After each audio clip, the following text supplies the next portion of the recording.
Thank you for listening to this podcast from TRE, Talk Radio Europe, your voice in Spain and around the world. For more information, please visit tre.radio. Live on Eire, presented by Ger Sweeney.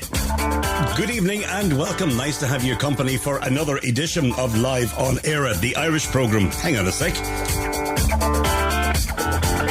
That little frog wasn't around all day. Don't know why it decided to land in my throat at this time. It is Wednesday evening. It is the 14th of August. And as I said, nice to have your company.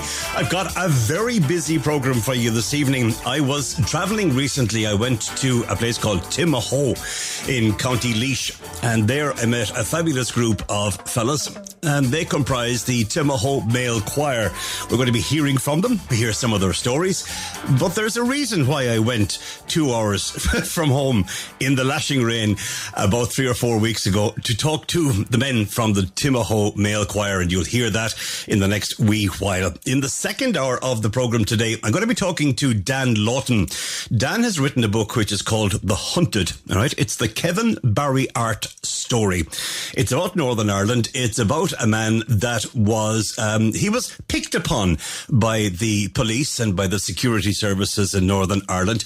And it's a fascinating read, and it's something that I'm looking forward to chatting to Dan Lawton about, the book, which is called The Hunted, the Kevin Barry Art story. But first, I've got some other bits and pieces to be telling you about as well. He conquered half the known world and reached the gates of Moscow. Who did, Ger? Well, his great-grandnephew had to do with Marlborough Street in Dublin. Go on, tell us what you're talking about. It appears that a blood relative of the Emperor Napoleon worked in the Irish Department of Education, and his service is to be commemorated next month. A historic memo on teachers' pay written by Junior Bonaparte will feature in an exhibition to mark the centenary of the department's establishment. Andrew Bonaparte Wise set out new proposals in days when female teachers were on a lower salary scale than men. I wonder how much has changed in those days. I wonder. His memo was found when the department went trawling its archives for interesting material for an exhibition to mark 100 years of Irish education, with Irish school children today still taught about the exploits of Napoleon. Education Minister Norma Foley said, "Every day has the potential to bring surprises, and this was one for us in the Department of Education." A relative of the man leading one side in the Battle of Waterloo played quite a significant role in the Irish education system, she said. Andrew Bonaparte Wise was secretary to the then National Board of Education in Marlborough Street before it became a department. Miss Foley said of his memo, "We recently discovered this gem of information as we were in the throes of archiving all the records of our Marlborough Street headquarters." Bonaparte Wise was born in 1870. His bloodline leading back to Princess Letitia Bonaparte, niece of Napoleon, who met his end at St. Helena, having been cared for by an Irish doctor, a man called Barry O'Mara from County Cork. Originally a diplomat, attaché, sent in 1897 to France and Belgium because of his fluent French, Bonaparte Wise applied for a job as an inspector of schools while at home in Ireland. He quickly ascended the ranks and was sent to headquarters as an expert in education policy. Bonaparte Wise married a daughter of Count Dmitry de Shipunov of Orel in Russia. He later acquired the Chateau de Chêne-Vert in southeastern France and was inheriting the family seat of St. John's in Waterford. Latterly persuaded to take over the Department of Education in Northern Ireland, he retired as the only Catholic civil service head there in 1939 and died in Dublin in 1940. He saw some possessions of Napoleon, including the Emperor's soap exhibited by the Royal College of Physicians of Ireland on Kildare Street, bequeathed by Dr. O'Mara, who is buried in Cove. Miss Foley said that Napoleon said, "Glory is fleeting, but obscurity is forever." The Department of Education was founded in 1924, and we are organising a special event in September to mark that occasion. She said, "I have no doubt that there will be more historical gems to follow." That's nice, isn't it? Right, I think it's time to take some music. We haven't played James Vincent McMorrow for a little while. Let's do that. Here's a track that's called Give Up. Everybody's tired, everyone.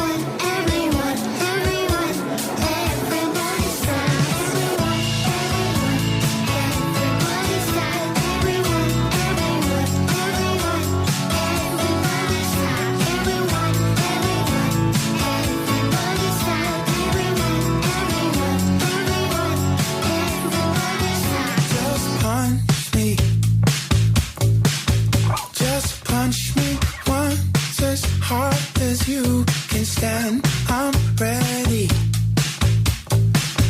I need to feel that feel of heavy weight.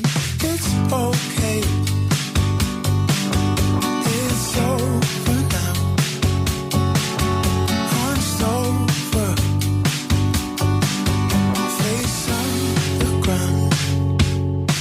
But every night I go out, outside in the dark, I look up at the stars, thinking about how much time I give up, thinking about how much I want it all to matter. Everyone, everybody's sad. Everyone, everyone, everyone, everybody's sad. Everyone, everyone, everybody's sad. Everyone, everyone, everyone, everybody's sad. My shirt is inside out again. I think it's likely that in some time I need your help again. My sinkhole, my cabaret, my darling, my black parade. But every night I go out, outside in the dark, I look up at the stars, thinking about how much time I give up, thinking about how much I want it all to matter. Everyone, everybody's sad. Everyone, everyone, everyone, everybody's sad. Everyone, everyone, everybody's sad. Everyone, everyone, everyone, everybody's sad. Every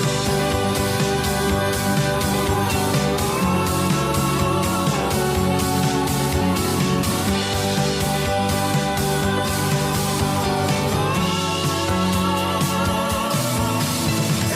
I go out, outside in the dark, I look up at the stars, thinking about how much time I give up, thinking about the stars.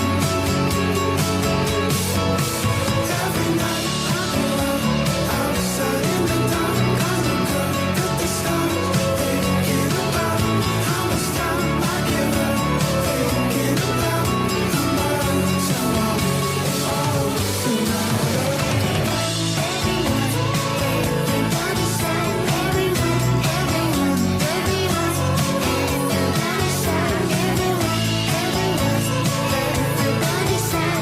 Everyone, everyone, everyone, everybody's sad. James Vincent McMorrow and a song that's called Give Up. I don't. And nice one. I like that. We've played it before for you on the programme. I am going to take a very quick break right now. Come back to me, please, if you would, just after that. And I've got something extremely special for you. Live on Eire, presented by Ger Sweeney.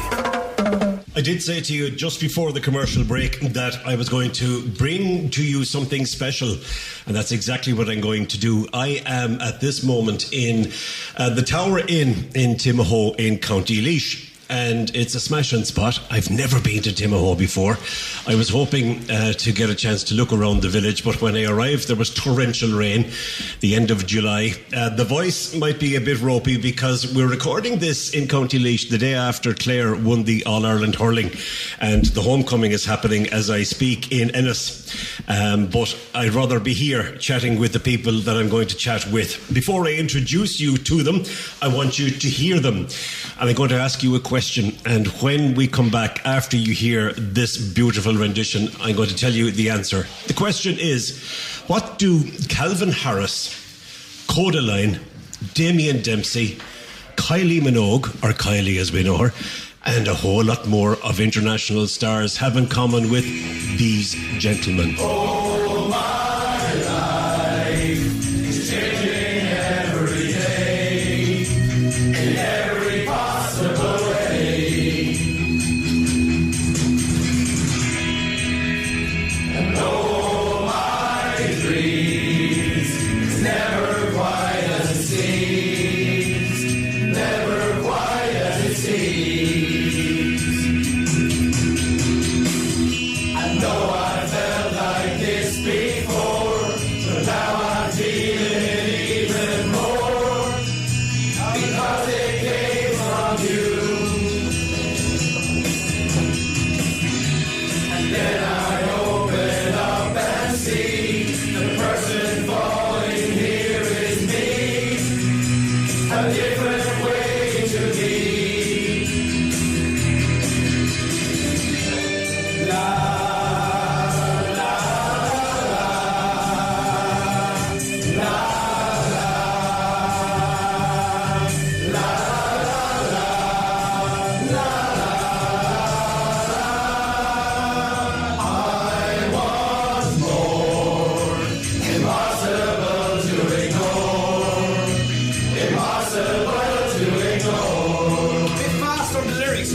The Timahoe Male Choir, and I asked you what they have in common with Calvin Harris, Coda Line, Damien Dempsey and Kylie. Rowan Hayden is with me to tell me what the whole thing means and what everybody has in common. Rowan, thank you for the invitation to Timahoe. Thanks very much, Jerry. Very welcome. And how lovely a sound you make. Well, so we do our best. We're not professionals just yet, but we'll do our best. We have a bit of enjoyment. You're kind of into that territory because you've to answer the question, what do you have in common with all those people? We're all playing in the electric picnic, but we'll have the lowest carbon footprint because it's only 4 miles away.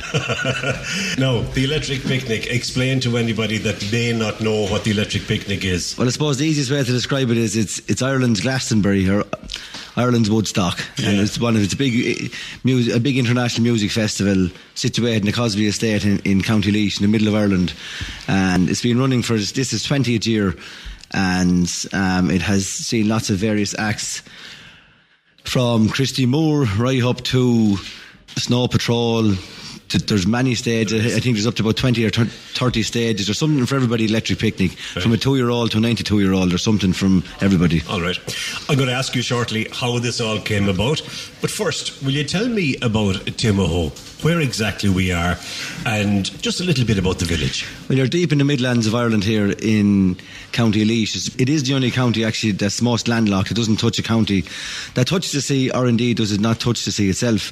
Timahoe gets its name from Saint Makua, Chuck Makua. He was an early 5th century monk who established an early Christian settlement here, and it flourished right up to and including up to the 1650s, and Makua himself had passed away many years before that, but the religious foundation that he found here, like most places in Ireland, thrived up until the arrival of Oliver Cromwell, or even the years before that with Henry VIII and the dissolution of the monasteries. And there's lots of monasteries along the River Barrow, and particularly I think there's more monasteries per square mile than anywhere else in Europe up along the River Barrow, in the counties including Laois, Carlow, Kildare, Wexford and Wicklow. We're in the Tower Inn, and as I came into the town or the village, there's a beautiful round tower on the right hand side. That's something I would imagine people are attracted to, visitors and that? Yeah, so the round tower itself was probably one of the last round towers to be built in the country. There's over 130 of them at one point, and the one in Timahoe was probably the last to be built in around the 12th century. And what makes the round tower in Timahoe special is the Hiberno Romanesque style carving on the doorway. It's a kind of the monastery's way of showing off their wealth. A bit like getting fancy fascia and soffit or triple glazed windows in your house. Right. That was just the monastery's way of showing off their wealth. The tower itself is the second tallest in the country, but it's the most complete and it's the most decorated of all towers, and all of the experts in the area will say that's the finest example of an Irish round tower. How many are living here? With the local elections there recently, I think there was up to nearly 1,000 people eligible to vote in around the whole area itself. So between 800 and 1,000 people. But the school itself has gained an extra teacher next year. So the population is on the increase. That's good. Yeah. You were talking to one of the gentlemen that we're going to hear from shortly, just a few minutes ago, and you were talking about the bog. We're in the heartland of the boglands, aren't we? Well, you would be, but not necessarily here in Timahoe now. The land here in Timahoe would be good arable land, and probably if you go further in towards Portlaoise and Clonad, particularly, there's a lot of bog there, and I was on it there this evening. I'm afraid to divulge the location just in case anyone listening, just in case Eamon Ryan is listening. But the other Timahoe and County Kildare already is deep in the bog, but yeah, we certainly have access to peat here quite close to us. Very good. All right. How did the choir come about? Like all good things in a pub. So basically we have a man here living in the village called Damien Bowe, and he's big in the musical industry. He has his own wedding band and would be singing and performing nearly most of his life. He's the same age as myself, and I went to school with him, and he would always end off a good night with a sing-song, a good evening, in either of the pubs here with a good sing-song. And he said it in past one day, just I'd love to start a choir. So we set the wheels in motion, and he pinpointed a date to put a bit of pressure on ourselves, and he formulated a WhatsApp group and invited lads, and we all came together, and under his stewardship then we've learned a few songs, and we performed in St Michael's Church in Timahoe, the Christmas carol service last Christmas, and it went down a bomb. And then we performed in a local nursing home, and we performed in a hospital, and we performed at an Embrace Mass service in Abbeyleix 2 or 3 weeks ago, and we got on the electric ticket. We also performed around Naveen before a Laois League football game in Laois and Leitrim in Portlaoise, which is very enjoyable.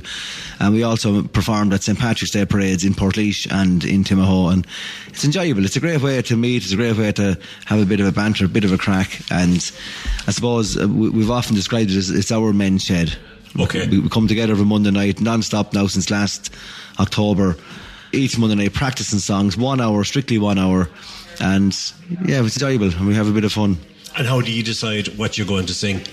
Well, it's pretty much dictatorship now. Okay, yeah, right. So Damon kind of says we're doing this, and kind of right, okay. And I suppose for the whole thing to work, you have to probably have somebody that's going to call the shots, because he's a man with experience, and you know, so. Are you all good singers? Or could someone like me know that can't sing a note? Could I kind of hide in there nicely? We can all sing, and we all enjoy singing. And I don't know, because it's hard to hear it when you're actually singing, but we always sound nice at the end when you listen back. You said, "Yes, that sounded well." So, but it's hard to pinpoint. And I think we're all at the one level. I think that we all kind of blend in. Damon was explaining to me one time that if you have 10 singers, and that if you have 3 or 4 that are excellent singers, and it's just 3 or 4 that are mediocre, and 3 or 4 that are low, he said when you listen to the sound afterwards, it all makes the one sort of a sound, and look, it sounds good anyway, and we've been getting good reviews. So, what kind of a reaction do you get at home when it was announced that you're starting a choir? Oh, well, I can only speak personally myself now. Go on then. We were wondering where the training venues were when we announced that there were the both pubs. It was like, all right, typical. Right. We haven't got funding for our own hall yet, but so we rely on both pubs, Hayden's and Ramsbottom's, for practicing each Monday night, and we get a great warm reception in both pubs, and they look after us, and it's enjoyable. Let's talk about Electric Picnic. How did you manage to get yourselves a gig at Electric Picnic? Well, I'd love to tell you a lie and tell you that Melvin Ben spotted us on but I'd be telling you that. No, we have we just threw in a bit of an interest into it, to be honest and truthful with you, and the guys wanted to hear us and heard us, and I said, yeah, absolutely. They're always looking for different things in the picnic, always looking for something different, quirky and local as well. And we're delighted to be given an opportunity to go and play on the the Hazelwood stage on Sunday the 19th at 2:30. So we're delighted. We'll have up to and including, I'd say, 50 members. Great. Yeah, it'll be a great fun fair for everybody. We're going to have a big sing-along. Stephen Keane, you're very welcome to our little studio here in the Tower Inn. Are you nervous about the picnic? I was telling you lies if I said I wasn't. I'm a little bit nervous, all right, yeah. Only nice and close to that now. A little bit nervous. Yeah. But you're all right. Yeah. Are you a showman? Are you an entertainer kind of by nature, or...? I wouldn't be, no. I'd be probably the opposite, to be honest with you. I'd hang back a bit, that kind of way. Yeah. So how did you get involved in this? I was invited by Damien to join the choir when it was formed just before Christmas last. Right. So he got in touch with any of the lads around the village to know would you be interested, and sure, he said sure, give it a go. Bit of crack. It's a reason to go to town on a Monday night and have a pint and have a chat and have a laugh. So great. It suited us, the fellas. And are you active during the day? Have you something to do during the day?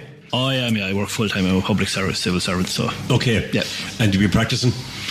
Practice here on a Monday night, that's about it. And if you're in the car by yourself, you'll if you yell, so you're right, yeah. But you'd turn it on in the car. If we had something coming up and we had a song to sing, you'd turn it on in the car and sing along with it going along.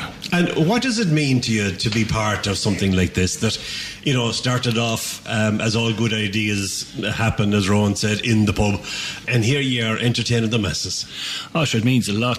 I'm not just speaking for myself, it means a lot to all of us, to get a chance to do something that you're enjoying and to do it amongst a group of lads that you have great time for and you're friends with.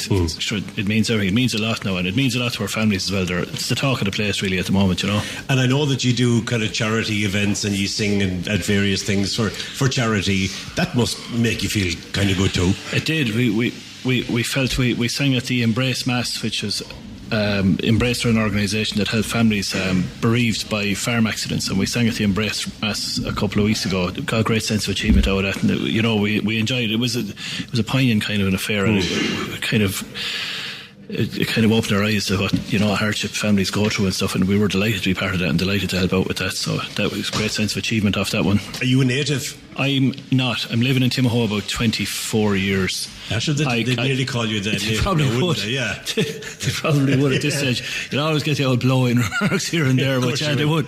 I'm originally Portlaoise, so I'm only 6 miles in the road. That's originally from town. To be honest, from day one here, the community of Timahoe couldn't be any more welcoming. Brilliant. Married a Timahoe girl as well, so I suppose that probably clear.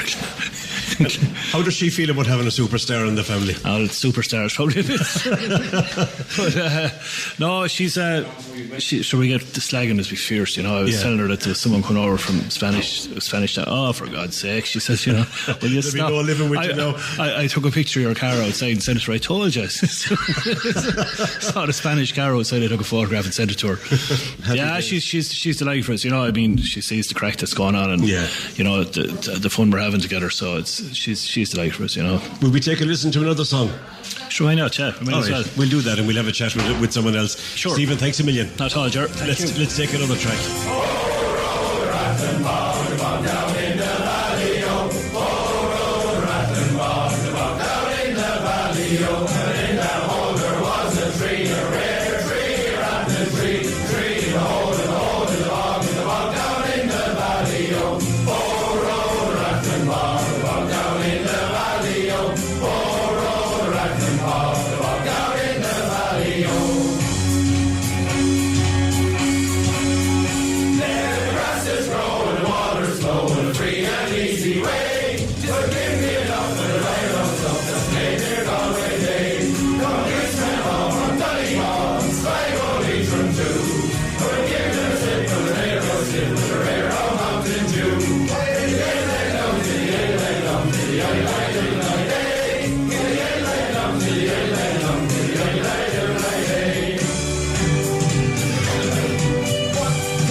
They're going to be entertaining the masses at Electric Picnic on Sunday. And another one of the members of the Timahoe Male Choir with me right now. Tony Cummins, how are you? Hi, Ger, how are you? I'm good. Are you a native? I am not a native. We came to live, my wife came to live in Timahoe 18 years ago.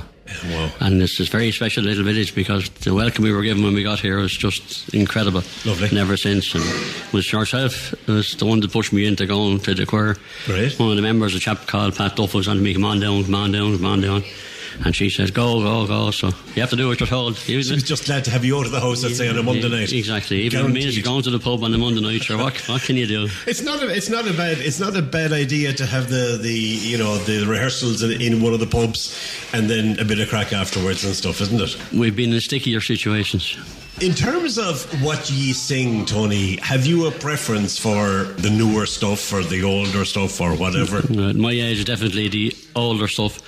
Some of the songs we've come up with in the last couple of weeks, I genuinely never heard them before. Really? But then some of the older songs, I would have been singing them 30 or 40 or 50 years ago, and the younger chaps probably don't know them. So right. that sort of balances out. Right, okay. We all get there in the finish up. Yeah. I think it was Rowan was saying to me that it's a dictatorship. He said it's decided this is what we're singing and that's it. But is there much conversation around it? No, you get the odd fellow would say, I wish we weren't doing that, or I wish we weren't doing that. But Damien had this massive ability, Damien Bowe, that when he picks up the guitar and he puts the bridge along the fret armour of the guitar, he'll pick a note and he might say, that's just a little bit too high, or that's just a little bit too low. And he can move the bridge a millimetre. Right. And, that's the key we're singing it. Okay. And it just seems to suit everybody every time. It's fantastic. I'm not a singer, and I've said this so many times. I've mentioned it earlier as well. And I'm not a musician. And I don't understand, oh no, that's the wrong key or whatever. Are you learning now as you go along, or did you already have a knowledge of it? No, we sang for years at parties. My wife's parents years ago always had, for 18 birthdays or 21st birthdays or engagement parties, there was always a great sing-song in the house. Okay. And then somewhere along the line it became unfashionable. And then this thing started. It's just great to have that back that you can go to the pub and sing your brains out on a Monday night. Sure, what's better to do? And age group?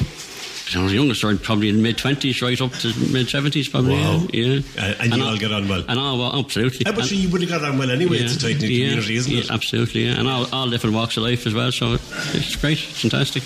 And are you nervous about going in front of the crowd at the Electric Picnic? I think I'm too old to be nervous. You saw what happened with the Wolf Tones last year, didn't you? I heard about it, yeah. Yeah, they were absolutely just inundated with people. They couldn't get enough into the tent. That's right. And now look at them, a revival. I think they're doing the main stage this year on the Sunday afternoon. You never know what We'll be in competition. We'll be in competition with. Tony, thanks a million for talking to me. Ger, I wish you well with the. Before I go, I have a sister and her husband lives in TRE for more than 20 years. If I didn't say hello to them, I'd probably be shot. What are their names? Yvonne and Dermot. Yvonne and her husband Dermot. All right. And best of luck to them. I hope they'll be listening. I'm sure they'll be listening because I'll strangle them if they don't. So will I. As I mentioned at the start, I'm recording this in the Tower Inn in Timahoe in County Laois. It's the day after the hurling All-Ireland.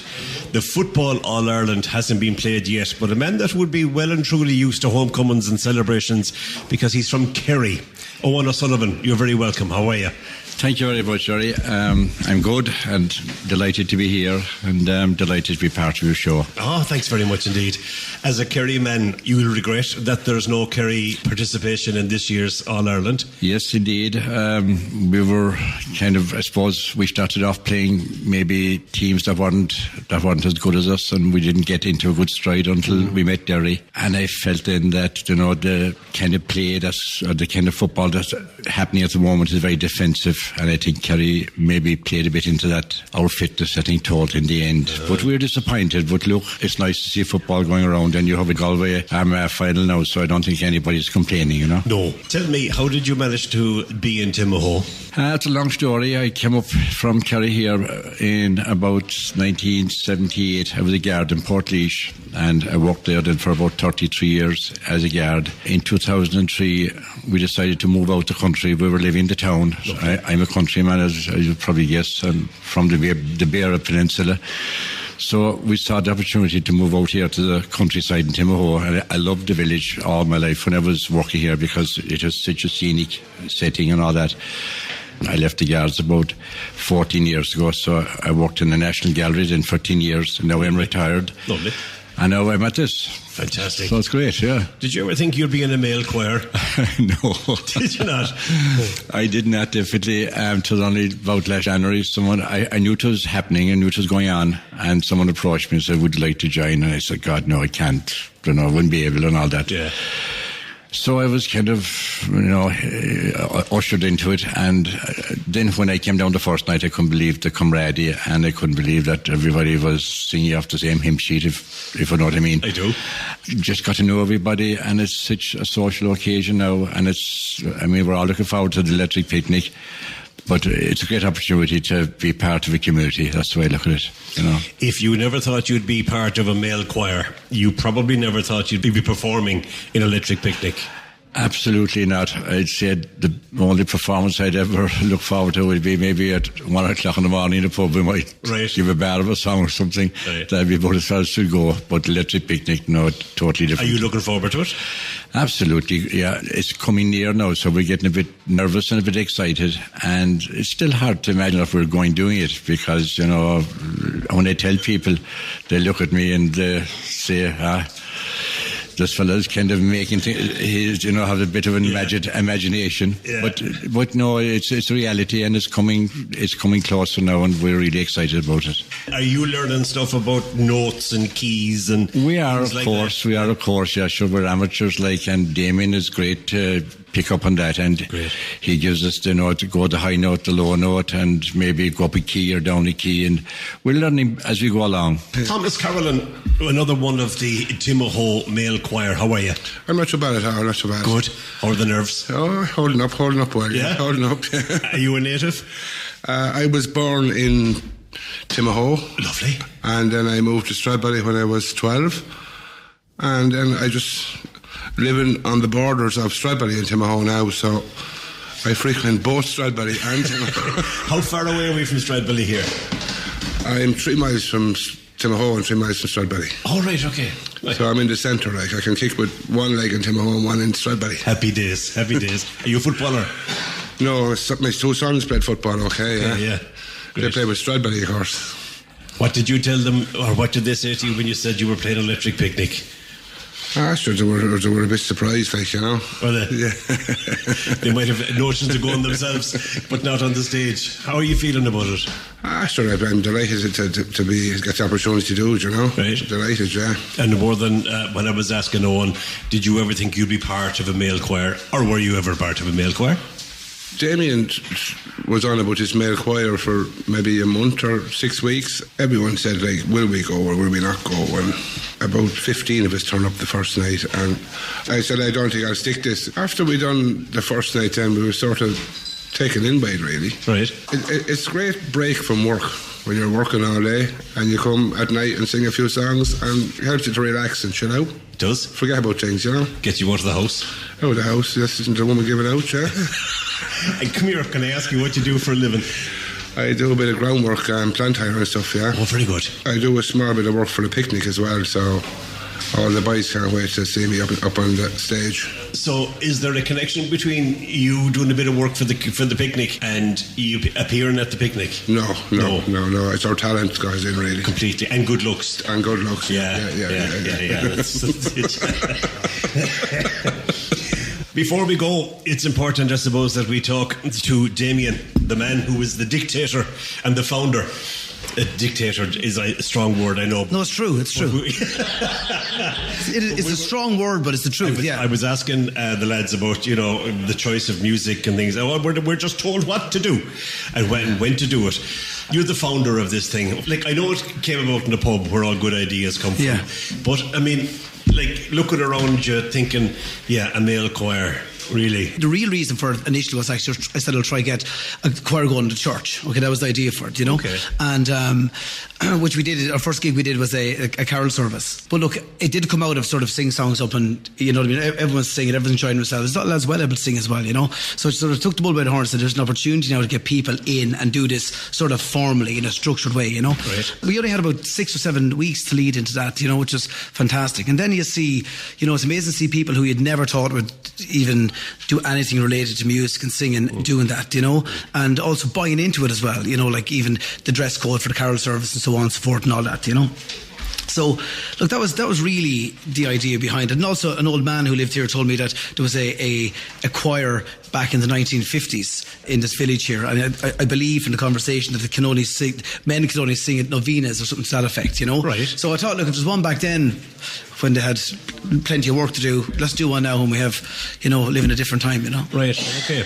And has it been a difficult journey, or did the lads take to it like fish to water? No, it's brilliant. Has it? It's fantastic. Yeah. And in music for many, many years, the first thing I've done in music in 20 years I actually really enjoy. Really? It's great, yeah. No, it's great. It's great camaraderie as well, and it's a huge team effort, and there's no solos. It's one voice. Everybody is treated the same. Everyone's on the same level, you know. Right. And it's amazing when you hear the volume of it, though, you know, because I get to stand in front of it, I hear it all coming at me, you know. Right. And we did a mass a couple of weeks ago which was televised in RTE, and like when I say it filled church, it came out of nowhere. And the producer of the show, let's say, he was sort of a bit dubious about it initially, you know. He sort of thought, look, there's too many people, where we fit them, how will it sound? He knew that was sort of a bit of fun pub sort of thing, you know. Yeah. And he was absolutely blown away by it, you know. It really was it. But what you have then, you see people from all different levels and abilities, and it's like any team that you play with. You have people who have different strengths, you know. Some people, you know, good characters. Other people are good singers. Other people are fair enough singers. But when it's all blended together in one, just it makes all one. sounds exactly. You know, it's brilliant. What's the biggest challenge for you? None. Go away. It's that's that question done away with. Absolutely. What's the best thing about it? Look, it's just good fun. What I get from it is, and everybody does things to get something back out of it, and I've always wanted to do something like this for years, you know. There is a sense of achievement out of the whole thing, you know. What I do love is the reaction, people's reaction to it. It's so unique. This is so unique. From a small rural area like this, you've got, you know, 45 plus people singing in a group. It's fantastic, you know. And now we have all these things, people taking interest in it, media stuff and all that. It's, you know, it's brilliant. It's great. You were in a boy band, weren't you? I was, yeah. Tell us about it. Move on. Next question. Really? It was a bad experience? No, it was a great experience. Was it? Many, many moons ago, yeah. Yeah? Yeah. How many of you? It was 5 of us, yeah. Yeah. And where did you gig? Where did you play? What did you do? We played Wembley Arena at the point. We released in Southeast Asia, released across Europe. Tell us the name. It's called D-Side.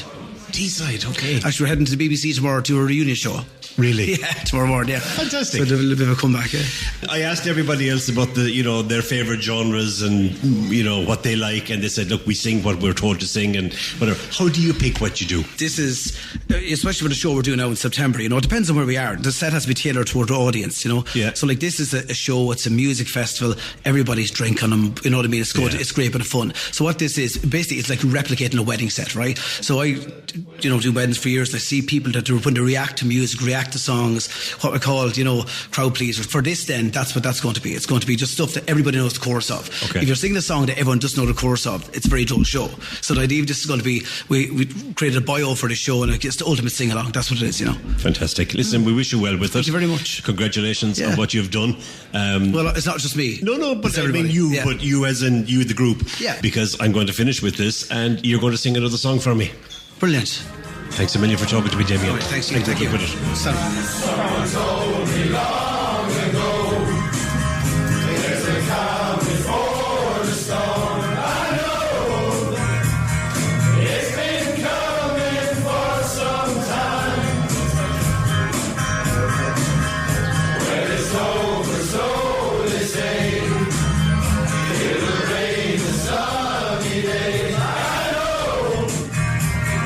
Shine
voices of the men from the Timahoe Male Choir.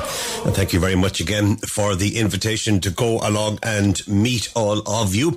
And I wish you well at Electric Picnic on Sunday. Fabulous, absolutely brilliant. And greetings to everybody in Timahoe. Let's do a very quick break. Live on Eire, presented by Ger Sweeney. And you're welcome back. Safety improvement works at the Cliffs of Moher Coastal Walking Trail in County Clare have been completed. In the past week, sections of the route were closed for a time in response to health and safety fears raised in the wake of recent tragic deaths there. Specific concerns had been expressed around the 14-kilometre cliff edge walking route linking the villages of Doolin and Liscannor to Clare's world-famous tourist attraction. Clare Local Development Company, which manages the walking trail, confirmed works were undertaken to improve safety.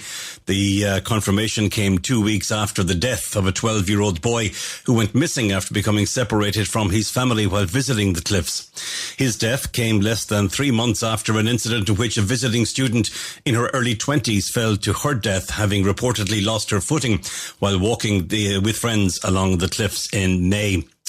While the exact circumstances surrounding those deaths have yet to be confirmed, Fine Gael Senator Martin Conway, who is from the nearby town of Ennistimon, has called for a health and safety audit of the 14-kilometre trail. With visitor numbers to the Cliffs of Moher reaching as high as 1.6 million in 2019 and thousands attending the site daily as post-pandemic numbers rise, Mr. Conway said that the visitors are coming from the four corners of the world. He said, as a result, visitors speak many different languages and called for more signage, as well as a multilingual mobile app messaging to alert people of the potential dangers along the coastal walk. It is, he says, easy to get confused between the original Cliffs of Moher visitor experience site and when you walk to the more rugged Cliffs of Moher walk. The 14-kilometre trail runs through the farms of 38 landowners, including Pat Sweeney, no relation, who grew up along the Cliffs of Moher and now runs Doolin Cliff Walks, leading guided tours along the north side of the trail. While he and other locals were shocked and saddened by recent tragedies, he said, the walk is only dangerous if you stray off the official trail paths. The Cliffs of Moher coastal walking route is managed by Clare Local Development Company, as I said, while Clare County Council is responsible for management and public safety of the 800-metre section of the walk at the Cliffs of Moher experience site.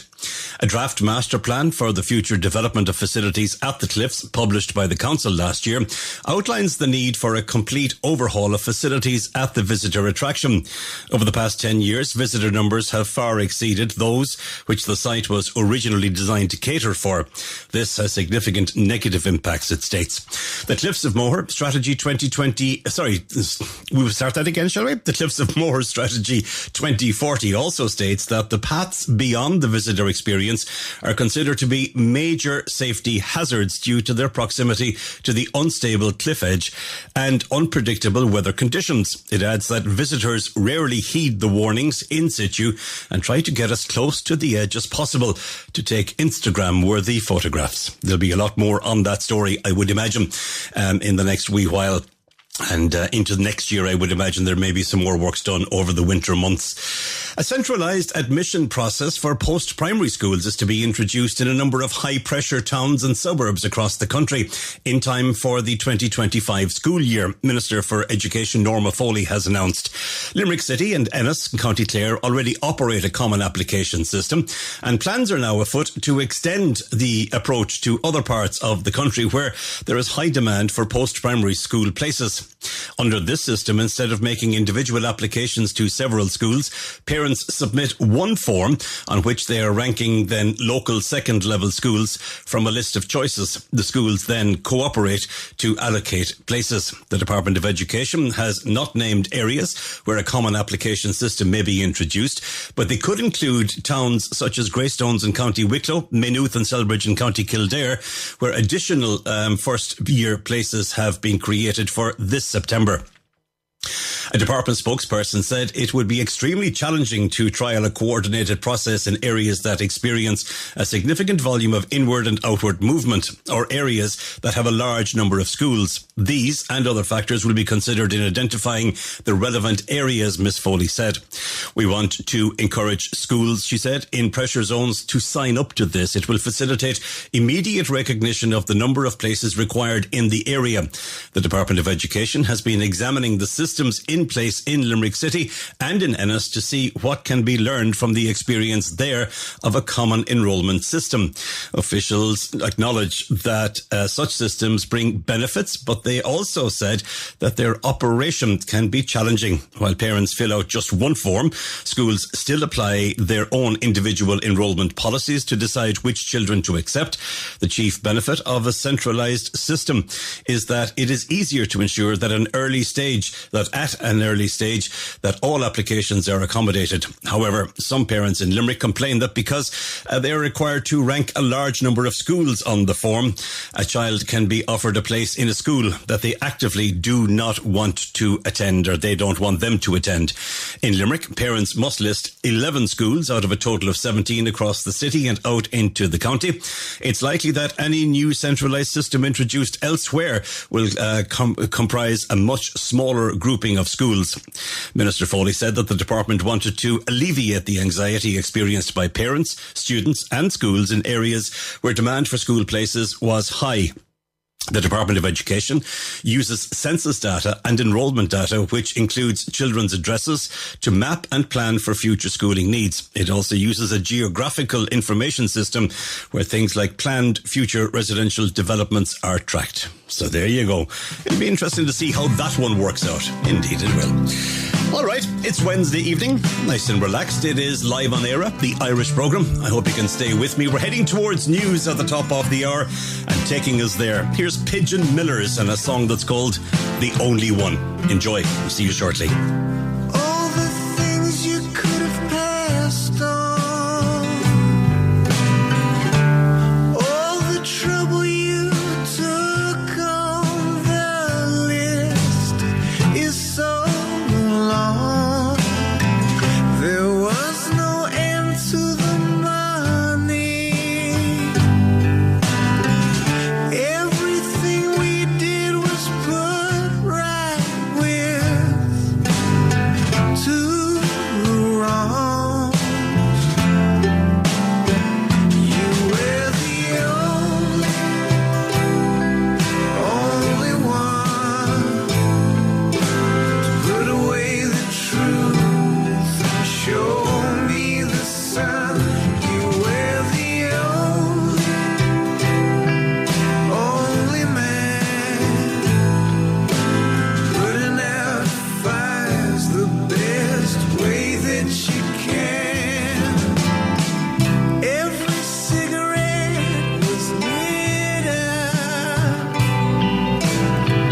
every bill taken care of. I guess you bought my love.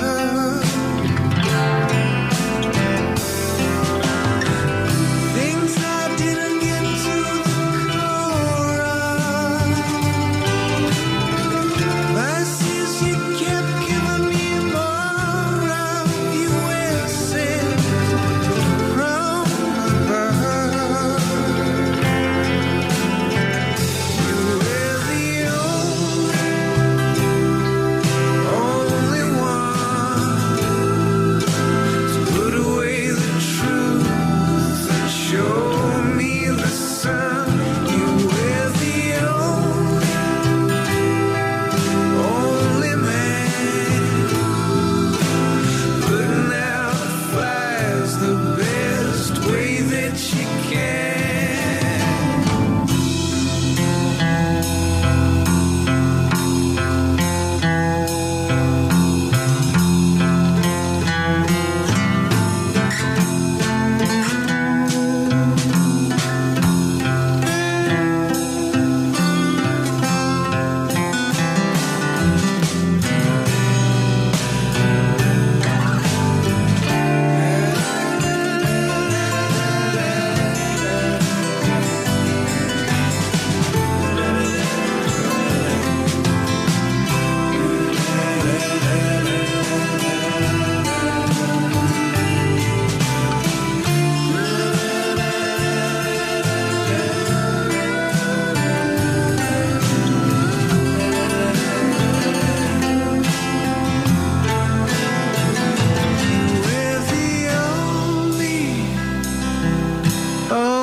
Talk Radio Europe. Your voice in Spain. Live on Eire, presented by Ger Sweeney. And you're welcome to the second hour of the programme. It's nice to have your company this evening. I hope that you will stay with me for the next hour. I am going to take another break straight away because it's a busy hour and I have a couple of breaks that I need to get in. But following that, I'm going to be talking to Dan Lawton. Dan, finally got his name right. Sorry, Dan. Dan has written a book which is called The Hunted. It's the Kevin Barry art story. It's a fascinating read and I'm looking forward very much to my conversation with Dan. So let's do that quick break and then we'll be going live to the US of A. Live on Eire, presented by Ger Sweeney.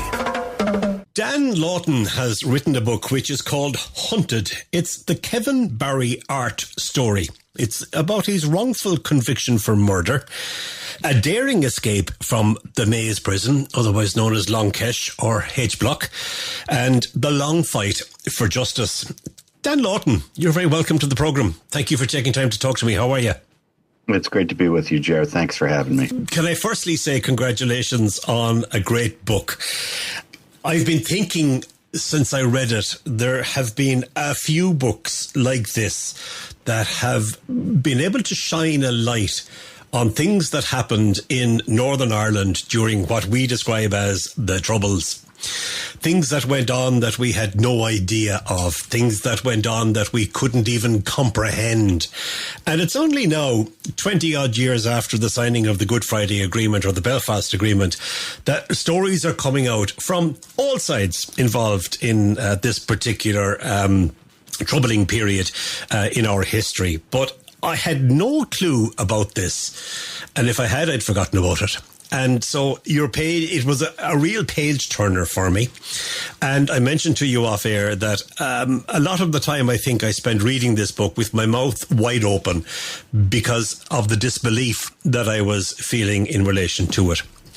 Start us off and tell us, if you would please, who Kevin Barry Art is. Well, Kevin Barry Art was born in 1959 in a mother and baby home in a convent in County Westmeath near a town called Castle Pollard. There was an order of nuns at the Kinturk convent there who cared for him and his mother, who was Teresa McLaughlin, a teenager, a Catholic, an unwed mother. And he was quickly adopted by Teresa's sister, Maeve, who was married to John Art, who was a businessman who operated a gas station and a diner and an auto repair shop in the White House area, the White House suburb of Belfast. And he grew up fairly well insulated from the Troubles by very protective parents. But he moved out when he was 15, and he moved into the New Lodge neighborhood with the family of his girlfriend, Lorraine Keenan, and it was there that he started to experience for the first time the heavy hand of the security forces who patrolled that area very heavily. It was thought to be a Republican stronghold, and there really began his getting swept up involuntarily, accidentally, into the machine of the British policing and court system. Before we go any further with that, can you start us off? Well, you've started us, but can you tell us about what happened on the November night? Because you start the book with the description of a couple parking their car. Tell us what happened. Well, on that night, a couple did park their car, Eamon Sweeney and his then girlfriend, and they were quickly accosted by a pair of men who basically hijacked the car in threatening circumstances. And soon after that, on that Sunday night, November 26, 1978, there was a knock at the door of 8 Evelyn Gardens in North Belfast, where Albert Miles, the deputy governor of the Maze prison at the time, and his wife and son had just finished dinner. And the 2 gunmen forced their way into the house after Mrs. Miles answered the door. The 2 gunmen, who were not wearing masks or hoods, shot Albert to death in the front vestibule of his house. He bled out internally on the floor. the men sped away in the car that had been hijacked from Eamon Sweeney and his girlfriend. And so began the saga of the murder of Albert Miles and Kevin Berryart's involvement in the trial that followed 3 years later. Now, you identify at least one of the two men, and that person was a known provisional IRA operative in the area. And the assumption that the reader draws is that, they were the two that went to the house in the car that shot the man, and then they brought the car back, which was, I think, out of character, because so often in Northern Ireland, this would happen. A car would be hijacked, but after it was used in an operation, in inverted commas, it would be burnt out, or it would be just left. So it was unusual that this was actually returned to the owners on that night. So that's the start of that. So we now know that this book is all about the murder of the assistant governor of the Maze prison, Mr. Miles. What was Kevin Berryart doing that he attracted the attention of the RUC and maybe Special Branch prior to and around the time that Mr. Miles was killed? Well, Kevin Berryart had started driving for the Ace Taxi Service, which was an unlicensed taxi company that would ferry an almost exclusively Catholic clientele from A to B in neighborhoods and across neighborhoods where otherwise they would not have been safe during the Belfast of that time, that being the late 1970s, some of the darkest days of the Troubles. 1972 being the worst year in terms of numbers of people killed, but certainly a tremendous amount of suffering going on all sides in Belfast during that time. And they stopped him, they searched him, they questioned his passengers, and he started undergoing quite a bit of scrutiny. Ace was thought to be an organ or a front for the IRA, used as a vehicle to transport weapons and explosives across Belfast. And the philosophy or standard operating procedure for security forces at the time was to gather as much information as could be gathered on people that were under suspicion and people that weren't under suspicion, but who might have associations with people who were. I don't know if it originated with General Frank Kitson of the British Army, but part of Kitson's playbook, and he did write a book about this called Low Intensity Operations, which was sort of a manual for counterinsurgency warfare, was gathering the details of people and putting them in the hands of security forces so that they could act on intelligence, isolate people that they thought were potential troublemakers. And Kevin Berryart became one of those people. It's fair to say that he was not at that stage a member of the Provisional IRA. However, later, because he was subjected to so much harassment, he did actually try and become a member, didn't he? He sure did. He came to a point in his life where he felt what was happening wasn't fair. The minority community was being abused and mistreated. And as a young man, like a lot of young men at the time, he wanted to do something. And the something that he wanted to do was to join the Provisionals. And he approached someone about it and was told no. He was considered sort of a red light. He attracted a lot of unwanted attention. They weren't looking for somebody who fit that profile. He was thought of as sort of, a partier. They didn't like that. And he wasn't from the New Lodge. He lived there, but he wasn't originally from there, and he hadn't grown up there, or from Andersontown or one of the other Republican neighborhoods. He was viewed as an outsider, and it was to his disappointment that he was told no, the IRA was closed to the likes of him.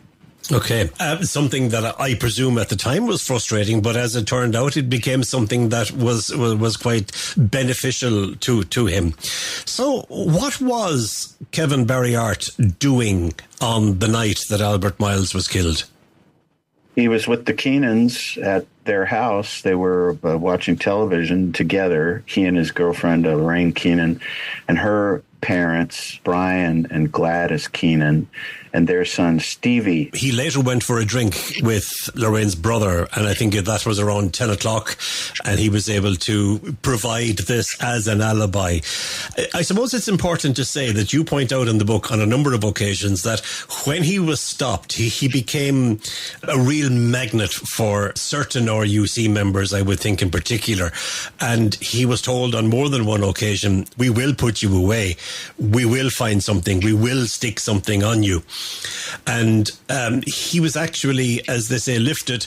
He was arrested for or under suspicion of the murder of Albert Miles. How did that happen and how did it play out? Well, there was an informant, a double agent at the time, whose name was Maurice Gilveri. He was an IRA man, and we mentioned him earlier when it came to the discussion of the car that was taken that night, or maybe we didn't mention his name, but we didn't mention his name, but that was the name, yeah.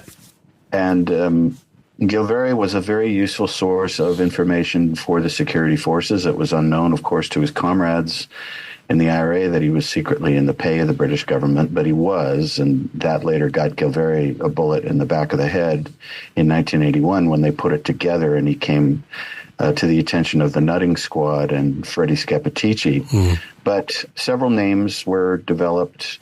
Gilveri gave them some names. Kevin Barry Arts was one of them.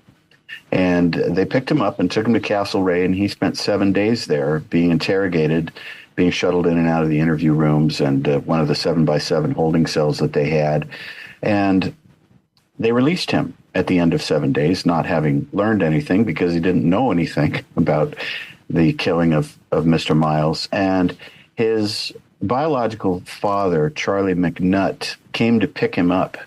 And when Kevin walked out of Castlereagh, he noticed right away that Charlie McNutt's car was parked inside the perimeter, which he thought was, unusual for a member of the public, a civilian, to be allowed to do that. And there was a detective who worked there named George Fife, who had been a school companion, a classmate of Charlie McNutt. And the three of them went to a pub, maybe not immediately after, but, soon after Kevin's release from Castlereagh. And George Fife on that occasion confidentially told the two of them, Kevin and his father, we know that you didn't do this thing, but you've got bad associations and you need to change them if you want to escape scrutiny and trouble in the future. You're living with that girl, Lorraine Keenan. I mean, they figured that Stevie Keenan was probably a member of the IRA. You're living in the New Lodge. You're working for Ace. You're in the Shebeens. You're in all the wrong places. That was George Fife's advice to Kevin Barry Art on that occasion. But he did say, we know you didn't do it. He did. So after that, what did Kevin Barry Art do or not do? I think I and some other people might have taken that advice. Yeah. But he didn't take it. He was quite defiant. He was making good money with Ace. He was a young man, and he liked his life, and he loved his girlfriend. So he kept on in disregard of the advice that Detective Fife gave him, and he started experiencing more of the same. And in September 1979, just about a year after Albert Miles was killed, two gunmen came to his place of residence, and which was a house in which he was renting a room, and forced their way in and shot his landlord, Peter Heathwood, who they thought was Kevin Barry Art. It was a case of mistaken identity. Oh, that's right. Yes. And as soon as police arrived, and Kevin Barry Art was right there on the floor with Peter Heathwood trying to stabilize him and provide some first aid, he overheard one of the constables say, "You shot the wrong man. Art lives upstairs." And a detective, Norman Cromie, later told Kevin it had been meant for him, and he, Cromie, was sorry that they'd missed him. It all got worse, and it got to the point where Kevin, who had married by 1981 Carmen Myers, and his wife applied for priority housing. This was housing that was reserved by the government for people whose lives had been threatened, who were thought to be possibly the target of assassination, and it was secure housing. And they were admitted to the highest level of secure housing, which was called A1 housing. Okay. They were living there, but they were not terribly, they were conscious of their own security at all times, weren't they? And rightly so. Looking over their shoulder all the time. And why didn't he just move away? Now that he was married, he had a child, he was a taxi driver, he could be a taxi driver anywhere. Why didn't he? Kevin's asked himself that question, and during a Zoom call that he had with Alan Miles, the son of Albert Miles, a couple of years ago, Alan asked him that same question. And the answer that he gave was, I should have. What a dummy I was. I was a sort of an egotistical young man, and I could have moved 100 miles away and not have had to experience everything that I wound up experiencing. But his family, his wife's family, had lived in that area of Belfast for a long time. They were very close-knit. And I think she and her parents were against that. And I found that to be a not uncommon phenomenon in Northern Ireland. People who were undergoing a lot of suffering, but whose family bonds were so tight, the idea of moving away did not occur naturally to them. And when I put together a table of the Maze escapees and, sort of where they all wound up, the ones that weren't recaptured wound up, wasn't it interesting to me to see the number of them that settled, within 30 miles of where they'd grown up in Northern Ireland, and were still being hunted by the British government. I think if he had it to do over again, Ger, he would have done that, certainly. Okay, they finally decided again that they were going to arrest him for the murder, that they had already questioned him for 7 days, that they already knew he wasn't guilty of. So what was the trigger that made them do this? Was it just that he wasn't playing ball? He wasn't doing what he was told to do? Was it a power drive? The trigger was the arrest of Christopher Black, who later became known as the biggest supergrass ever in the history of the Northern Ireland court system. And Christopher Black was offered a deal by the detectives, and the deal was he was to name a bunch of names, of course, that they would feed to him in return for immunity from prosecution and money and a safe place to live for himself and his family overseas, and anonymity and a new identity and all of that. He took the deal, and the supergrass system really arose as a new tool in the toolbox of the British government at the time as a means of smashing the Eire. Find one informant, set him up in court, and take down just a whole raft of people who are to be, put in prison. Around the same time, Charles McKiernan was arrested. His was one of the names provided by Black. And Charles McKiernan wanted to make a deal of his own. News of Black potentially making a deal was circulating within Castlereagh at the time. And Charles McKiernan was given some names, as Black was given some names. One of them was Kevin Barry Arts, and McKiernan named Art, and that in turn triggered the arrest of Kevin Barry Art in December of 1981. They came to his flat in Marsden Gardens in Belfast and arrested him at about 5 a.m. and took him straight back to Castlereagh. You go into a fairly significant detail as to what happened and who did what. And, you mentioned one or two names already, but those men came very much to the fore during the trial and subsequently. But one important piece of information, they finally broke in the interrogations, and he was asked about the gun that he used to kill Albert Miles. And so he gave a description. Tell us what he said.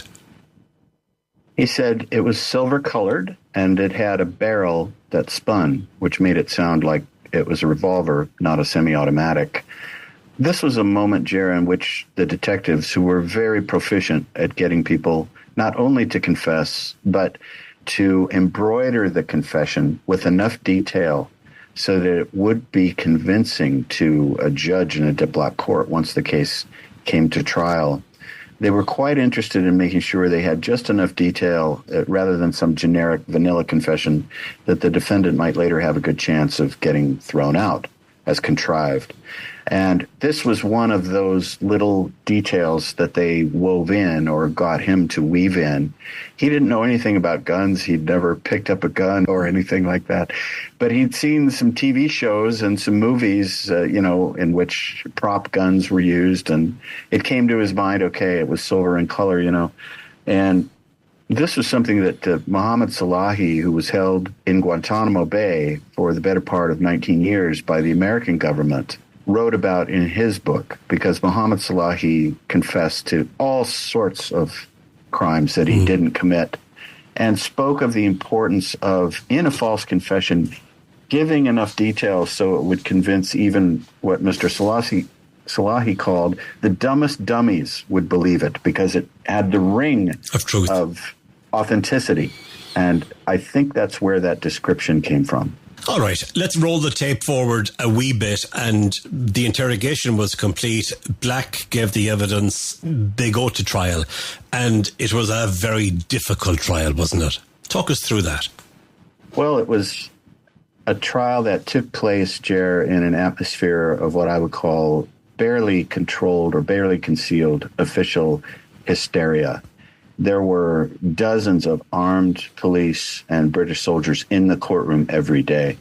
On many occasions, there was a British Army helicopter hovering over the courthouse there on Crumlin Road. Basil Kelly, the judge, took the bench every day with a bulletproof vest under his robe, because there had been an assassination attempt that the authorities had foiled on him. The trial was the longest and most expensive in Northern Ireland legal history to that time, maybe to this day. 10 months long, 119 trial days, something like that, 38 defendants on trial for all these offenses. And sitting in the dock in the middle of the courtroom, like crown jewels or, fruit on display or something, were the 4 defendants who were considered to be the baddest of the 38. Patrick Tier, Kevin Mulgrew, Charles McKiernan, and Kevin Barry Art. And Basil Kelly, who was an ardent unionist and the former Attorney General of Northern Ireland, also a member of the Orange Order, presided over that trial with not the sort of fairness and impartiality that one ought to expect, or one should expect in a British court. But this was a diplomat court, and there was a war on. And the supergrass system was thought of as a hammer to smash the IRA. There was a war on the streets, but the war came into the courthouses with the emergency laws, and nearly all of the defendants were convicted. Basil Kelly sentenced them all to a cumulative total of over 4,000 years in prison. Within a couple of months after that, he was at Buckingham Palace kneeling down on the red velvet cushion to be knighted by Queen Elizabeth II. Let's move on to sentencing. And Kevin was sent to, I suppose, the only place in Northern Ireland really in those days that terrorists, in inverted commas, were sent to. And so he was sent to the hedge blocks. And he was sent basically to do his sentence in the place that was governed by the man that he was accused of killing in cold blood in front of his family. That was never going to be a good experience. That's exactly right, Ger. When he went through intake, he was told in no uncertain terms, Albert Miles was my friend, and I'm going to make sure your time here is as miserable as possible. And they certainly did do that. And it should be remembered that Albert Miles was not someone who was educated or came to the prison service with any kind of pedigree. He came from a working class family. He came up through the ranks and rose to the level of deputy governor. So a lot of the guards knew him personally and were personal friends of his, as were the officers in charge of the Maze prison at the time. And it was felt very deeply and personally by those men that Kevin Barry Art was the murderer of their friend. He would have been one of the inmates on the wing with Republican prisoners, because the Republicans and the Loyalists would have been separated. They would have been different buildings. But he wasn't in a paramilitary organization, so he didn't belong with the provisional IRA prisoners. He didn't belong with the INLA prisoners, but he made some friends on the INLA side of the house, as we'll call it, and that was kind of frowned upon by the IRA prisoners, even though they weren't going to let him into their gang, isn't it? So, I mean, he was caught every which way. He was like not the accidental tourist, but the accidental prisoner. He wasn't in the IRA, but he found himself housed with them and tried in this trial alongside dozens of them. He felt like very much the odd man out. They gave him the cold shoulder. He wasn't one of them. Remember, this is the organization that had turned him down sometime earlier. And he found his friends where he could find them. And a couple of those guys that showed him friendliness in return were with the INLA, who were not looked on with great favor by the IRA. Those guys like to smoke hash. The IRA frowned on that very severely. And so it was a deep surprise to him that Sunday morning when he was summoned to one of the big cells, and instead of getting a beating or a reprimand, was invited on the maze escape. The mass escape. Now, again, it's important to point out that escaping from the maze prison, it was the unescapable. That was what that building was. Those buildings were meant to be. You couldn't, and in the book you describe the layer upon layer upon layer of security and fencing and gates and walls and all sorts of things that they had to go through. But they being the provisional IRA prisoners, knew the propaganda value in getting a toe outside the front door, outside the front gate, never mind a full body or a number of bodies. So there was a lot of work put into this, and many of the IRA people on the wing didn't even know this was happening. There was only a small number. It was a secret operation, as it had to be, and over a period of months, the plan would go out, carefully inscribed on dozens of sheets of toilet paper that would make their way out to the Army Council on the outside, who would then review it. It would go back in to the organizers on the inside. It was quite an intricate plan with a lot of what I would call single points of failure. One place where if the plan didn't work, it was over. I mean, there wasn't an alternate way. For example, if they weren't able to hijack the food truck, if they weren't able to take down the guards, if they weren't able to secure the communications room quickly before a guard got on the radio and, got the word out, all of these things had to happen perfectly in order for 38 men to get in the back of that kitchen truck and ride out the exterior gate. And it was a kind of a miracle that it happened at all. But the provisionals had done a really good job on the inside at cultivating an atmosphere with the guards of informality, even friendliness, and so the guards, I think, maybe like the frog in the kettle of water that slowly heats up by 1 degree over time, started relaxing their protocols, because those are hard to do, every day, getting under a vehicle to see if someone's under there, for example, putting the vehicle in the airlock and locking both of the gates, well, it's easier just not to do that. And the IRA had everything the way they wanted it on September 25th, 1983. You go into it in detail, and it's a fascinating read to see how it was put together and executed. Unfortunately, there was one fatality. One of the guards died. It was a heart attack situation. But how many of the 38 men escaped? Well, 19 of them were recaptured fairly quickly. One of them was caught pretty much right away. I think it was Jim McCann, Jazz McCann, after the car smashed into the exterior gate, the Toyota Celica. The yellow one. Right. So another 19 got away. A number of them fled to Europe. 5 of them wound up in San Francisco. One of at least 5, yeah. Sorry, before we go down there, so you got about 19 that got away that night. Tell us about Kevin Barryart lying in the ditch, waiting for the patrols to go, and then what happened? Because that's brilliant.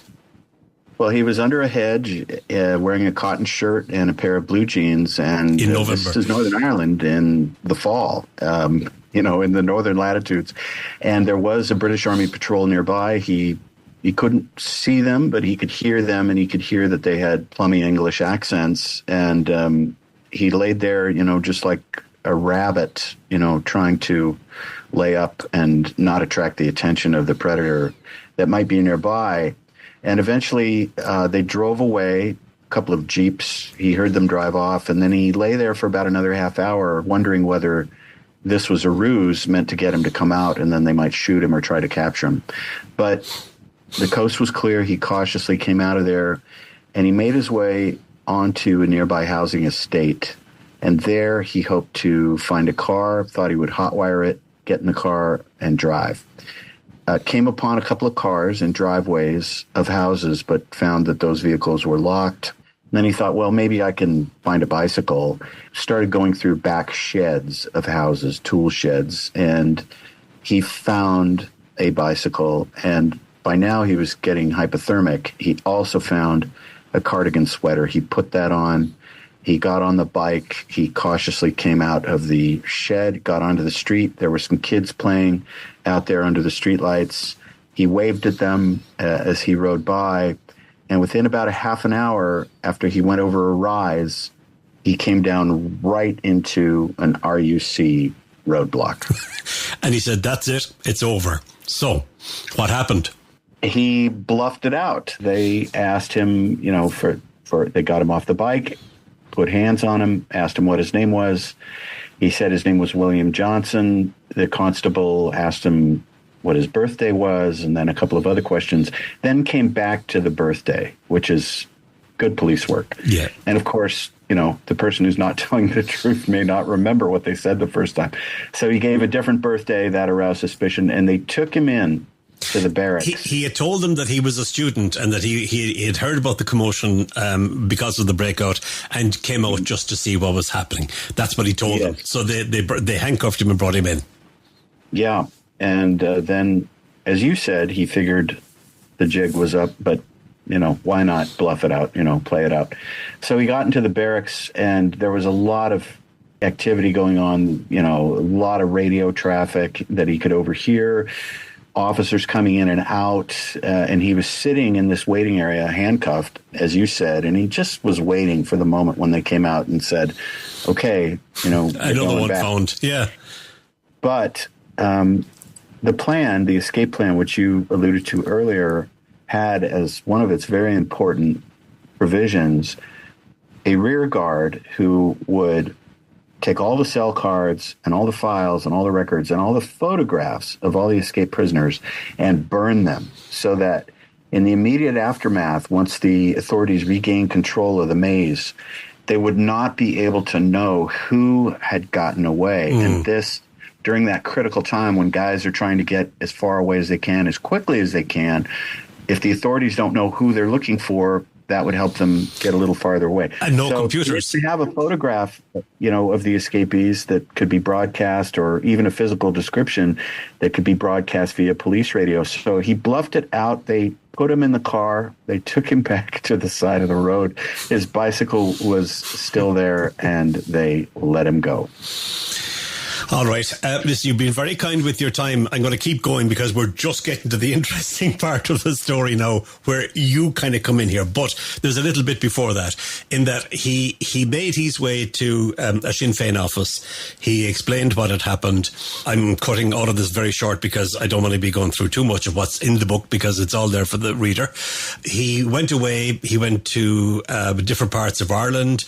He went to Europe and ended up, as you said a few moments ago, in San Francisco, and he lived there happily for about 10 years or thereabouts. How was he found? There are two versions of that. Okay. There's the government version, and then there's what I would call the true version, and maybe elements of both of them are correct. The government version is that the RUC had a set of fingerprints of maze escapees still at large, and as part of its manhunt, shared those fingerprints with California authorities. California maintains a huge database of fingerprints, and asked California's Attorney General from time to time, please run these fingerprints through your database and tell us if there are any hits. And by 1992, Kevin Berryart had become a car salesman in San Diego, California. And to get a license to sell cars in our state, you have to give your fingerprints, and he had done that. And so during one of these routine checks, we were told by the FBI, there was a hit, and they traced it to Kevin Berryart. And that was the beginning of the story of his arrest here in California. The true version, I believe, is maybe a little less, really clever police work and more good old dumb luck. And there were Irish pubs in San Francisco. San Francisco, for a long time, has been home to many Irish immigrants. And the FBI, which considered itself employed by the British government, as did the U.S. Attorney's Office, would infiltrate the pubs and see what they could learn. Okay. And in there one night, the boyfriend of Kathleen Mills, who was a legal secretary in San Francisco, overheard that there were Mays escapees in San Francisco. And Stockton Buck, who was a very resourceful FBI agent, picked up this information, and that led him to a pair of passport applications that had been put in Redwood City's U.S. passport office in the names of Kevin Cohane and Patrick Cohane. And once the fingerprints that were taken in connection with that passport application were checked, they matched those of Jimmy Smith and Kevin Berryart, who were arrested by the agents on the same day, June 3, 1992. All right. So they were in jail, and there was an extradition application and so on. Is this where you come in then? It is where I come in. Sorry, Dan, before we do that, I only introduced you as the author of the book at the start, but now tell me who you are and what your function was at this point. Well, at that time, Ger, I was a young lawyer working at a big law firm in San Diego. I didn't know anything about extradition or the Troubles or Kevin Berryart or any of that. But Kevin Berryart had a public defender that was appointed right away as soon as he was arrested in San Diego. And that public defender and I had a telephone conversation, and he, Mark Geller was his name, said he was going to be getting out of the case because they were going to be shipping Kevin Berryart up to the San Francisco Bay Area. And he knew that my firm, the firm that I was then working at, Loose Forward, did asylum applications for refugees who were fleeing persecution. And would I go and see him at the MCC? And I said, yeah, why not? Mm-hmm. And I went over there and I met Kevin Berryart for the first time. They brought him out in an orange jumpsuit. There were 3 guards on him. He was manacled like he was Hannibal Lecter or something. And I handed him my business card. I told him who I was. And that was the beginning of my long friendship with Kevin Berryart, and the beginning of an attorney-client relationship that lasted for about 8 years after that. No, again, you go through, you don't do it in detail, but you do mention that, look, it was a very long run, but you managed to keep him in the United States. So we'll let the readers work on that. Then one day, he decided that that wasn't enough. He was an innocent man, and he wanted to clear his name for his daughter's sake, his children, and his wife, and for his own sake, and be able to return to Ireland as a free man. So, what did you have to do? Well, Irish law at the time, or the law of Northern Ireland, did not permit a criminal defendant to challenge his conviction from outside the country. There was a rule that required you to be there. You had to be physically present in the country. In American law, that's called the doctrine of disentitlement. You disentitle yourself from pursuing an appeal by absconding or by absenting yourself. But Northern Irish law changed in or about 2017, and there was an Irish lawyer named Barry McGrory who brought this to the attention of Kevin Berryart, who then called Peter Madden of the Belfast law firm of Madden and Finucane. Of course, the late and great Pat lawyer Finucane. Pat Finucane is one of the namesakes of that firm. And Kevin said, I understand there's been a change in the law. Can I challenge my murder conviction? And the answer was yes, you can. The next question was, can it be done at public expense? And the answer was yes to that also.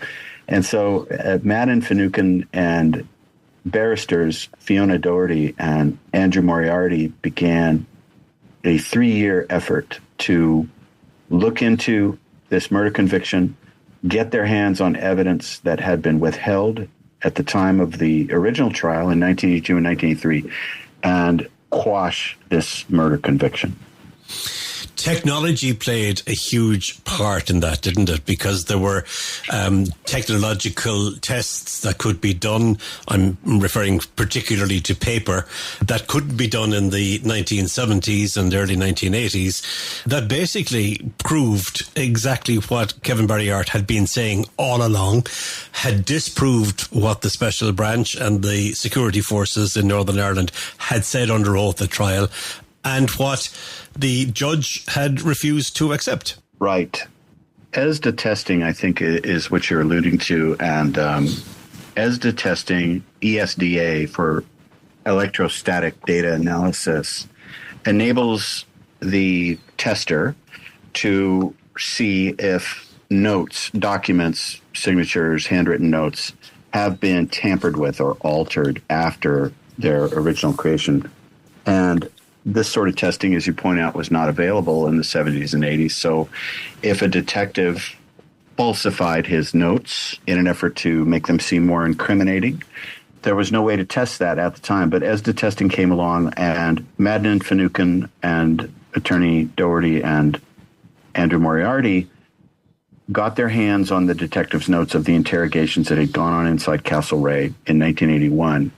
And mind you, these detectives at the trial had all testified that the notes that were put into court, they had made contemporaneously. They had not gone back and altered them later to embroider them with other data that they, had thought up, or to add material that looked inculpatory. And come to find out, with the ESDA testing that was done in the recent appeal, that was perjured testimony. These detectives, several of them, had tampered with their notes, which was not an uncommon practice in Castlereagh at the time. And that made those detectives liars in the witness stand. And because the only evidence, Ger, of this murder was Kevin Barry Art's confession, those notes were real important because the detectives all relied on them to refresh their memories before they took the witness stand in 1982 and 1983. And the whole idea of the gun being silver, that was kind of important as well, because that had been discounted at the original trial. Well, come to find out, and this had nothing to do with ESDA testing, but it did have a lot to do with Alan Miles, the son of Albert Miles. Alan Miles was given a secret report by the Historical Inquiries Team, which was an independent police agency in 2012 that had as its mission giving families information about cold case murders that involved their loved ones so that they could maybe have some closure or learn something that, had come to light only later. So Alan Miles asked the Historical Inquiries Team to investigate his father's murder, or as he put it, he would like to know the full facts of his father's murder. And the HET group agency obliged and investigated, prepared a report, and gave it to Alan. Alan gave it to me in 2019, unprompted. I didn't even know this thing existed. He gave it to me with no strings attached. He knew I was trying to write a book about this story. I had befriended him. He had been very generous in giving me interviews about what he saw that night in 1978. And I read that report and my eyes nearly popped out of my head. There was exculpatory evidence that the police had that they had not shared with the defense. One example was they had the two murder weapons in their possession. The two weapons, two handguns, were recovered at the site of the accidental detonation of a bomb on, I think, Northwick Avenue in Belfast, and a couple of Eire men were killed in that explosion, which was a not uncommon phenomenon during the Trouble. And these two weapons were recovered, and forensically they were linked very quickly to the shooting of Albert Miles.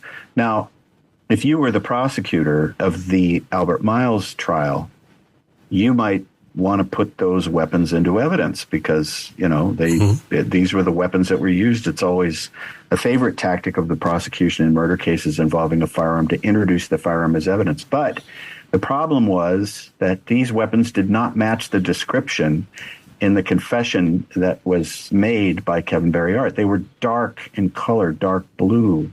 The revolver, that is, was dark blue, and so was the semi-automatic. And once this was learned, it became clear to me when I read it, because I've heard of too many cases over here in the States of prosecutors withholding exculpatory evidence from the defense, that that was what had happened. And this was the beginning of the unraveling of the murder conviction. All right. Unfortunately, time is against us. More so than that, I'm very appreciative of you taking the time. Let me ask you, because all of the detail that people need to know is in the book. Where is Kevin Barry Art now? Kevin Barry Art is living openly in San Francisco, as he has for many years. He has two teenage children, a daughter and a son. The daughter just finished her sophomore year at university. His son recently graduated from high school. He's married to an American woman, and he's done very well. He's got a house renovation and construction business called Art and Alchemy, and he's very popular with his clientele. And now he owns two houses in San Francisco, one of which he rents out, and the other one, which is the family house. He has a work permit, which he renews every year with the Department of Homeland Security, and he is really an upstanding member of his community, and I would say the type of immigrant that the United States should want. You know, he really is an upstanding and virtuous person. Are you close? We were, I would say, maybe closer than brothers for many years. And then last summer, when this book was on the eve of publication, he unexpectedly had a change of heart and contacted my publisher without telling me and said, I don't want the book coming out. There are passages in it that I object to, and if you publish the book, I'm going to take legal action. And my publisher, you know, understandably, almost dropped me at the time. And it really ruptured what had been a very close relationship. You know, I felt quite betrayed by him, and I'm sure he felt the same way, you know, about me. He expected me, if he said, hey, I'm going to put the brakes on and this can come out at a later time, that I would do it. But I didn't, and I wasn't going to change passages in the book that he found unflattering to him or running the risk of displeasing someone that he didn't want to displease. You know, I wasn't going to do that. I was going to tell a true story as best I could tell it, warts and all. Ironically, he's the hero of the book. You know, so we haven't spoken, and I grieved over it for a period of weeks. It was like a death. Losing his friendship. We have a great saying in Ireland, time heals all wounds, so you'd never know when the dust settles on all of this. Hopefully things might get back on track. Listen, very quickly, let me ask you, how do you feel having put so much into this and being part of the process that gave this man back his life? When I first met him in 1992, his story sounded so fantastical, it was impossible to believe. And I had a lawyerly skepticism about what he told me in the jail that night at the MCC, but with an open mind, open to learning about, okay, can all this really be true? You know, and as time passed and as I got over to Belfast to investigate his case and worked with the lawyers that really did the heavy lifting on his case, the lawyers of Morrison and Forster, and I saw that there were documents and witnesses, disinterested people, who corroborated every single thing that he said, it dawned on me that he was telling the truth. At the beginning, what I knew was this was an Irishman on the run from the British government, and I was going to help him, whether he was guilty or innocent. That's just how I felt. But as time passed, it became clear that not only was he that, he was innocent. And it's a rare instance in which you get a chance, whether you're a writer or a lawyer or not, to help someone who's innocent, who may be killed or have their life ruined when they don't deserve that because they are innocent. I thought delusionally that I was the one who could tell that story. And I say delusionally because I had never written a book before. And there are people, that did that for a living. And I wasn't one of those people at that time. But I thought no one's going to be able to tell this better than me, because no one cares about it more than me, except for him. And if I can get my hands on all of the documents, which was an undertaking in itself, and if I can get over to Belfast, and if I can really dig deep into this and work on it full time, maybe I could have a chance at telling a story and getting it right. Dan Lawton, author of Hunted, the Kevin Barry art story. Thank you so much for sharing your story about that. Thank you for your huge generosity in the time that you've given us to have a chat about it. I wish you well. I can tell you that our listeners can get their hands on this book through our website, which is TRE.radio. We have a virtual website there, and they will be able to get their hands on it. And as I said, it was a page turner. Thank you for sharing it with me, and thank you for sharing the story. Ger, thanks so much for having me on, and thank you to your listeners for listening. Live on Eire, presented by Ger Sweeney. I really enjoyed that conversation with Dan Lawton. I hope you did as well. It has brought the clock way around. Unfortunately, I get kind of tied up when I'm chatting to people. I get just consumed in what I'm doing. But anyway, it brings the programme to a close. We've one piece of music to go before I say goodbye to you. I want to say thank you again to Timahoe Male Choir. It was great visiting with you, and thank you very much indeed. And good luck at Electric Picnic on Sunday. Thanks a million for all of the singing and the big welcome in Timahoe. What a savagely bad night it was that night. Weather-wise, yeah, shocking. But sure, there you go. I'll go back when the sun is shining and see it's a beautiful village. Dan Lawton, thank you very much, well, for chatting to me about The Hunted, the Kevin Barry art story. I am back on the radio on Friday between 2 and 4, sitting in for Alan T on the Friday Conversation. If you could join me then, that would be absolutely brilliant. If not, I look forward to your company next Wednesday. I already have that programme pretty much sorted, as in I know who I have, which is great. It's always nice when I'm working a week or 10 days ahead. It's always good. So I have a nice programme lined up for you. Hope you can join me then. Thanks as always to our Spanish-Irish cultural advisor on the programme, Antonio Sierra, for the work that he puts in on the programme on a regular basis. I'm going to leave you with a piece of music from a lady by the name of Circa Richardson, and she's singing a song called Map of Manhattan. From me, Ger Sweeney, until next week. Thank you. Bye-bye. In the back room talking love and perfect sound, and Jim is asking if we'll do just one more round. Oh baby, I'm already drunk, I'll never turn you down.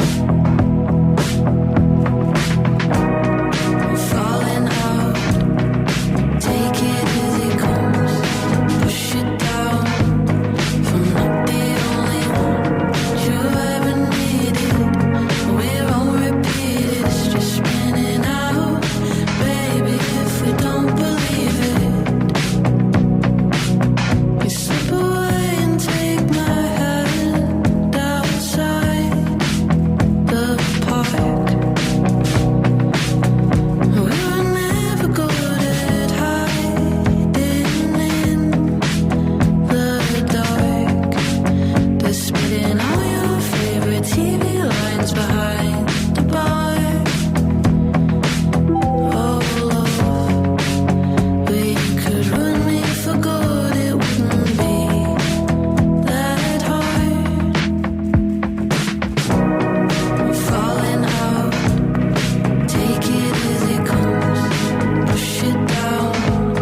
You've been listening to a TRE production. If you've enjoyed this programme, there'll be another episode waiting for you next week, right here on this platform, where you can also access our extensive back catalogue of shows and interviews.